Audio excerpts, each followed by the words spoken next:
Jain Housing and Constructions presents Jain's Adarsh Avenue Premium Plots at Kundambakam from Rs 29 lakhs onwards.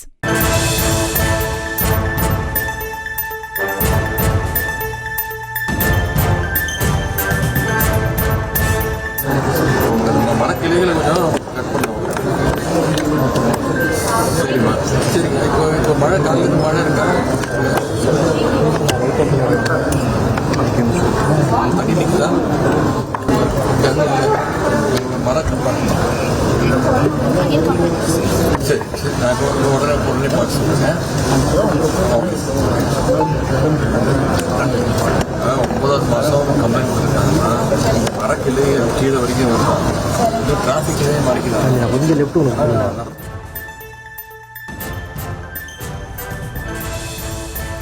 வடகிழக்கு பருவமழை ஓரிரு நாட்களில் தொடங்க உள்ள நிலையில் மேற்கொள்ளப்பட்டு வரும் கண்காணிப்பு பணிகள் தொடர்பாக சென்னை ரிப்பன் மாளிகை வளாகத்தில் உள்ள கட்டுப்பாட்டு அறையில் துணை முதல்வர் உதயநிதி ஸ்டாலின் ஆய்வு செய்து வருகிறார். அந்த காட்சிகளை பார்க்கிறோம். கூடுதல் விவரங்களை செய்தியாளர் லதா வழங்க கேட்கலாம். லதா, வணக்கம். முழு விவரங்கள். வணக்கம். வடகிழக்கு பருவமழையானது 16ஆம் தேதியிலிருந்து 18ஆம் தேதிக்குள் தொடங்க வாய்ப்பு இருப்பதாகவும் அதற்கான சாதகமான சூழல் இருப்பதாகவும் வானிலை ஆய்வு மையம் ஏற்கனவே தெரிவித்திருக்கும் நிலையில அதற்கான முன்னெச்சரிக்கை நடவடிக்கைகள், கண்காணிப்பு பணிகள் தொடர்பாக சென்னை ரிப்பன் மாளிகை வளாகத்தில் உள்ள கட்டுப்பாட்டு அறையில் துணை முதலமைச்சர் உதயநிதி ஸ்டாலின் தற்பொழுது ஆய்வு செய்து வருகிறார்.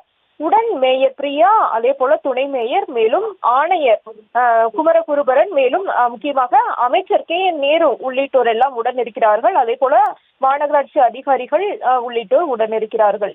கட்டுப்பாட்டு அறையிலிருந்து பொதுமக்களினுடைய புகார்களையும் கூட துணை முதலமைச்சர் உதயநிதி ஸ்டாலின் தொலைபேசி வாயிலாக அவர் கேட்டறிந்து இருந்தார்.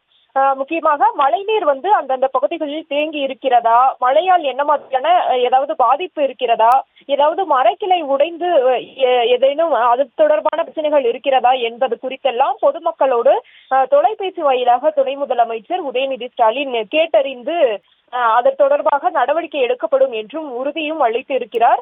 முக்கியமாக பொதுமக்களில் ஒருவர் தொலைபேசி வாயிலாக தொடர்பு கொண்டு அவர் இருக்கக்கூடிய பகுதியில மரக்கிளை விழுந்ததால் போக்குவரத்து நெரிசல் ஏற்பட்டிருப்பதாக தொலைபேசி வாயிலாக அவருக்கு புகார் என்பது வந்திருந்தது. எனவே அது தொடர்பாக உடனடியாக நடவடிக்கை எடுக்கப்படும் என்றும் துணை முதலமைச்சர் தெரிவித்திருக்கிறார். எனவே ஒவ்வொரு ஆண்டுமே கூட வடகிழக்கு பருவமழை போது பாதிப்பு என்பது அதிகமாக இருக்கும். எனவே அதனை கையாள்வதற்கு முன்னெச்சரிக்கை தேவையான அனைத்து முன்னெச்சரிக்கை நடவடிக்கைகளுமே கூட மாநகராட்சி தரப்பில் எடுக்கப்படும். அந்த வகையில கட்டுப்பாட்டு அறை தொடர்ந்து செயல்பட்டு கொண்டே இருக்கும். இந்த பருவமழையின் போது தொடர்ந்து 24 மணி நேரமும் செயல்படக்கூடிய வகையில தான் இருக்கும். அந்த வகையில பொதுமக்களிடம் இருந்து ஏதாவது புகார்கள் வருகிறதா, இந்த கட்டுப்பாட்டு அறையிலிருந்து சென்னை மாநகராட்சிக்குட்பட்ட பகுதிகளில் மழைநீர் தேங்கக்கூடிய இடங்களை எல்லாம் கண்காணிப்பது, சுரங்க பாதைகளை நேரடியாக சிசிடிவி மூலம் கண்காணிப்பது, இப்படி தொடர்ந்து இங்கே இருந்து மழைநீர் தொடர்பான அந்த கண்காணிப்பு பணிகள் என்பது நடைபெற்று கொண்டே இருக்கும். அதே போல பொதுமக்களில் இருந்து புகார்கள் ஆனது வரும். முக்கியமாக மழைநீர் தேங்குவது, அதே போல மரக்கிளை விழுவது, இந்த போன்ற பல்வேறு பிரச்சனைகள் எல்லாம் வரும். அதற்கு ஏற்ற வகையில் அந்த பகுதியில மின் மோட்டார்களை எல்லாம் அனுப்புவது, மாநகராட்சி ஊழியர்களை அனுப்பி உதவிகளை செய்வது, தேவையான அந்த முன்னெச்சரிக்கை நடவடிக்கைகளை எல்லாம் எடுப்பது, இப்படி தொடர்ந்து அத்தகைய செயல்பாடுகள் எல்லாம் இங்கே இருந்துதான் கண்காணிக்கப்படும்.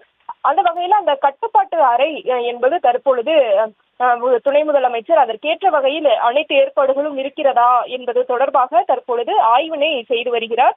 உடன் மேயர் பிரியா, முக்கியமாக அமைச்சர் நேரு, மேயர் பிரியா, துணை மேயர், மேலும் ஆணையர் குமரகுருபரன் உள்ளிட்டோர் எல்லாம் உடன் இருக்கிறார்கள். Jain Housing and Constructions presents Jain's Adarsh Avenue Premium Plots at Kundambakam from Rs 29 lakhs onwards.